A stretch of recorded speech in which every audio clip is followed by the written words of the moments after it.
ஒன்பது கோளும் ஒன்றாய் காண அங்கு கற்பகம் என்னும் கடவுளின் மெய்யில் ஒன்பது கோளும் ஒன்றாய் காண அங்கு கற்பகம் என்னும் கடவுளின் மெய்யில்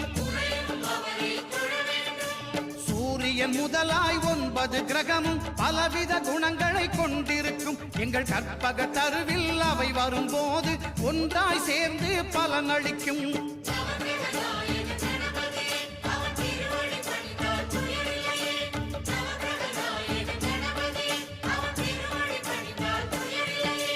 ஒன்பது கோளும் ஒன்றாய் காண